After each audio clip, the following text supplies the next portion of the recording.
मेरा नाम डॉक्टर अजय कुमार पांडे है। मैं सुप्रीम कोर्ट ऑफ इंडिया में प्रैक्टिस करता हूँ और कॉन्स्टिट्यूशन का article 21 right to education, right to life, right to liberty हमें प्रदान करता है।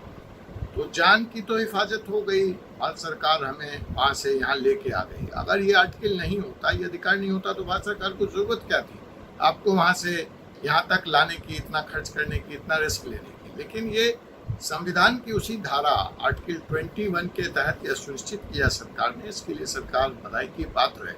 अब सवाल होता है कि राइट टू लाइफ तो मेरा हो गया, लेकिन राइट टू एजुकेशन भी है हमारा, ठीक है। हमको अपने तरीके से जीवन जीने का हक भी सरकार को सुनिश्चित करना है। तो संविधान हमें यह अधिकार प्राप्त करता है। और मैं इस बारे में बता दूं कि कई याचिकाएं इस वक्त सुप्रीम कोर्ट में, दिल्ली हाई कोर्ट में, देश के भिन्न भिन्न अदालत में लंबित हैं। तो अगर यह कानूनी अधिकार नहीं होता तो यह याचिकाएं न्यायालय के द्वारा स्वीकार ही नहीं की जाती। और मैं आपको यहाँ तक बता दूं कि सुप्रीम कोर्ट में इस पे बहस भी हुई और 4 मार्च को भारत सरकार के विद्वान अधिवक्ता एडवोकेट जनरल के वेणुगोपाल ने भारत सरकार की तरफ से कोर्ट को यह आश्वासन दिया है कि योर ऑनर, योर लॉर्डशिप, सरकार इस बारे में चिंतित है और जैसे वो छात्रों को बचा के लाई है, वैसे निश्चित तौर पे कोई ना कोई इसका कानूनी रास्ता भारत सरकार निकालेगी। और यही दलील भारत सरकार की तरफ से दिल्ली उच्च न्यायालय में भी आया है। और तो और भारत की संसद में 14 मार्च को भारत के शिक्षा मंत्री, HRD मिनिस्टर धर्मेंद्र प्रधान जी ने भी यह बयान दिया है। जब सांसदों ने इस संबंध में सरकार से पूछा कि इन छात्रों का भविष्य आगे कैसे सुनिश्चित किया जाएगा, तो वहां पे माननीय संसद के पटल पर HRD मिनिस्टर ने यह कहा है कि आप चिंता न करें, अगर हम इनको बचा के लाए हैं तो इनके आगे के भविष्य की भी चिंता भारत सरकार को है और भारत सरकार इस पर काम कर रही है। तो बताइए, जब इतनी बातें संसद के पटल पे हो रही हैं, जब इतनी बातें न्यायालय पे हो रही हैं, तो यह न्याय संगत है, कानूनी रूप से यह सही है, तभी तो हो रही है। नहीं तो कोई आदमी कह देता कि भारत की हर जनता को रिवॉल्वर दे दिया जाए, तो क्या न्यायालय इस मांग को स्वीकार करेगी? नहीं करेगी, क्योंकि यह गैर कानूनी है।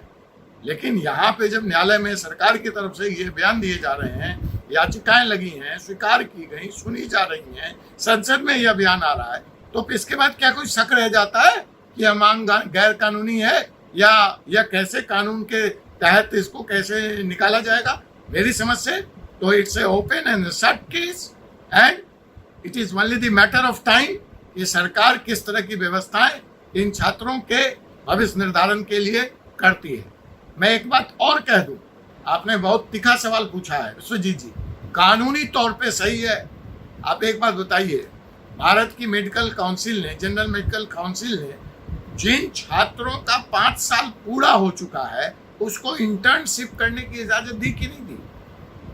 वो इंटर्नशिप कर रहे हैं कि नहीं कर रहे?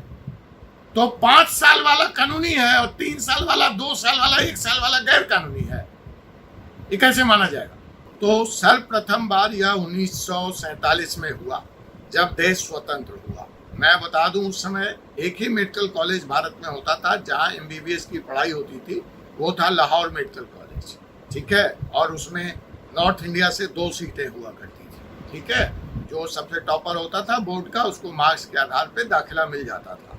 तो इस तरह से अगर हम माने तो 47 में, जितनी जानकारी मेरी है, 10, 12, 15 छात्र वहाँ पढ़ रहे थे, जो रातों रात फर्स्ट ईयर से लेके 5 ईयर तक में जो रातों रात बेघर हो गए, यूक्रेन की तरह।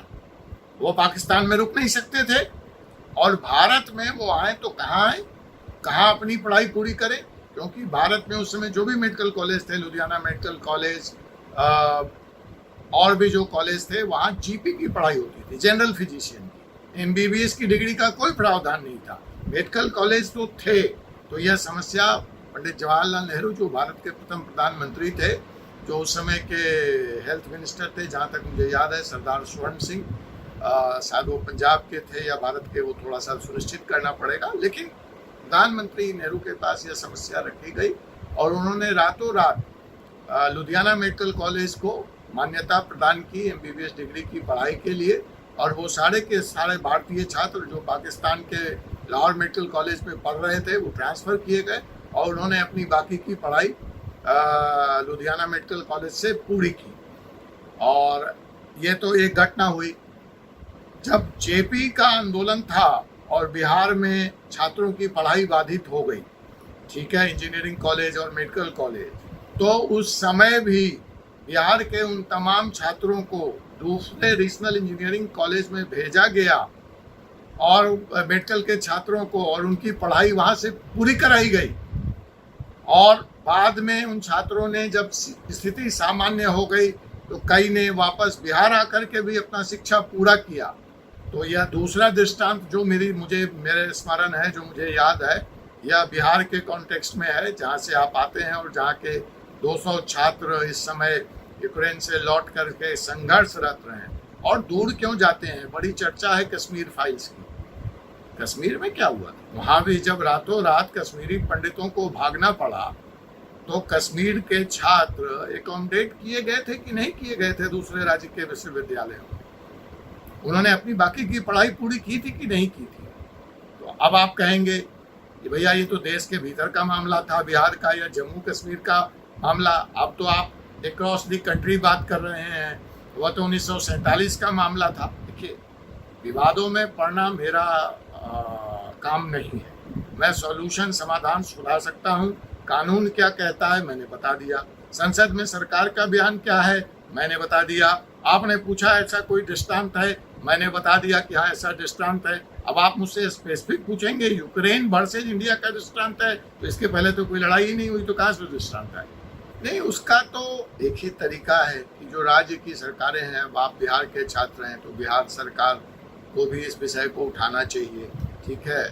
और कर्नाटक के लोगों ने, कर्नाटक के मेंबर ऑफ पार्लियामेंट्स ने अपने छात्रों के बारे में बात की है, तमिलनाडु के छात्रों ने बात की है, ठीक है। तो उसी तरह से कर्नाटक ने तो डोर टू डोर सर्वे भी कराया है कि छात्र कहाँ फंसे हैं, कैसे रह रहे हैं, क्या कर रहे हैं। तो बिहार में भी ऐसी बात होनी चाहिए। और आपके जो स्थानीय जनप्रतिनिधि हैं, आप मुंगेर से आते हैं, जमुई संसदीय क्षेत्र से, तो आप अपने सांसद को ज्ञापन दीजिए, अपने एमएलए को ज्ञापन दीजिए, और तमाम तरह के अखबार के माध्यम से, मीडिया के माध्यम से, यूट्यूब के माध्यम से, सोशल मीडिया के माध्यम से सरकार तक अपनी बात पहुंचाइए।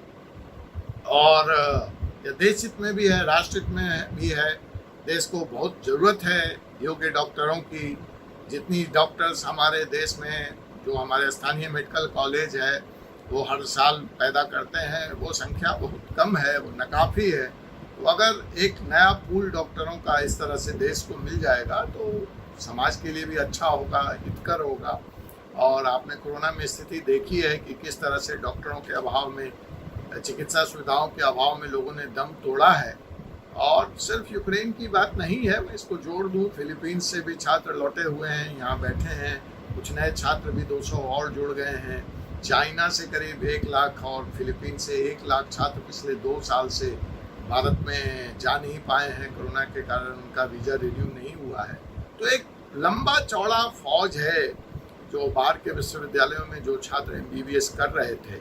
यूक्रेन ने उन सारी समस्याओं को एक बारगी देश के सामने बहुत ही शक्तिशाली तौर पे रख दिया है।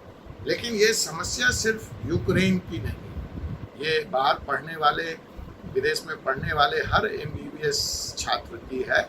और भारत सरकार को इस पर सहानुभूतिपूर्वक विचार करना चाहिए। और जैसा कि बयान माननीय धर्मेंद्र प्रधान जी ने संसद में दिया है, मैं ऐसी अपेक्षा करता हूं, जैसा कि भारत सरकार के वकील ने सुप्रीम कोर्ट को वादा किया है, दिल्ली हाई कोर्ट में वादा किया है, उसके आलोक में शायद सरकार जल्द ही कोई हितकारी कदम, कोई समाधान इसका लेकर आएगी, ऐसा मेरा विश्वास है। लेकिन आप प्रेशर ऑन रखें, आप अपना डिमांड ऑन रखें, जनता की सहानुभूति बटोरें। जितनी जनता आपके साथ जुड़ेगी, आपकी आवाज़ में दम आएगा। देखिए इसमें तरह तरह की बातें चल रही हैं। इसमें एक सजेशन ये भी है कि दुबई में या ऐसी जगह भारत सरकार किसी प्राइवेट यूनिवर्सिटी को परमिशन दे दे, वो वहाँ आपको एकोमोडेट करे, वहाँ पढ़ाए, ठीक है। अब भारत के तहत ही कोई अलग से आपके लिए व्यवस्था की जाए, तो मैं समझता हूँ कि हमें थोड़ा इंतज़ार करना चाहिए कि और आपकी यह जो समस्या है, जो आपने करेंसी की रेट फ्लक्चुएशन की या महंगे चिकित्सा की बात की है, तो उसको भी आप सरकार तक पहुंचाएं कि आप समाधान दें। तो समाधान ऐसा ना हो कि जो जेब से भारी हो जाए या हमारे औकात से बाहर हो जाए। जी, तो बिल्कुल सही बात है कि अगर उनके पास इतना पैसा होता तो यहीं क्यों नहीं पढ़ लेते, तो उनको बाहर क्यों जाना पड़ता। तो सरकार, मैं समझता हूँ कि इसके लिए भी कोई स्वाभाविक तौर पे जब यूक्रेन स्पेसिफिक बातें हो रही हैं, तो जो भी नई पद्धति सामने आएगी, तो जैसे आपकी ये समस्या है, मैं समझता हूँ सरकार भी बखूबी इससे वाकिफ होगी और कोई ना कोई इसका समाधान वो देगी। नहीं तो फिर ये समाधान किसी काम का नहीं होगा। फिर तो बेहतर है कि आप उनको यही प्राइवेट मेडिकल कॉलेज में आदेश दे दें। कर्नाटक मेडिकल कॉलेज के जो प्रेसिडेंट हैं, उनका इस संबंध में बयान भी आया है और जो डीम्ड यूनिवर्सिटीज़ हैं कर्नाटक की, उन्होंने परमिशन मांगी है और वो छात्रों को एडमिट करने को तैयार है। लेकिन समस्या उसी फीस की आएगी, तो फिर वो समाधान तो यही मौजूद है। तो फिर पोलैंड या स्लोवाक की बात हम क्यों करें। तो एफोर्डेबल होना चाहिए और प्रैक्टिकल होना चाहिए, सहूलियत बड़ा होना चाहिए, रिस्क फ्री होना चाहिए। तो मैं समझता हूँ सरकार तक अपनी बात आप पहुँचाएं। मैं भी अपने माध्यम से सरकार को इस विषय में पत्र लिख दूंगा और आप लोग भी अपनी बात रखें सोशल मीडिया के माध्यम से, और ज़रूरत पड़ने पर आप विदेश मंत्री से मुलाकात फिक्स करें। हम भी आपकी मदद करेंगे, डेलीगेशंस लेके जाएं, उन तक अपनी बात रखें, अपने माँ बाप को इस संघर्ष में इन्वॉल्व करें। जितनी आवाज़ जुड़ेगी, जितने हाथ जुड़ेंगे, आपकी आवाज़ मजबूत होगी और सरकार को इस बारे में सहानुभूतिपूर्वक आपकी समस्या पे विचार करना चाहिए, करेंगे। आप अपने हेल्थ सेक्रेटरी बिहार तक भी अपनी बात पहुंचाएं, अपने मुखिया तक बात पहुंचाएं, नीतीश कुमार तक। यही सब माध्यम है जिससे सरकार को वास्तविक समस्या क्या है उससे अवगत कराया जा सकता है। Thank you.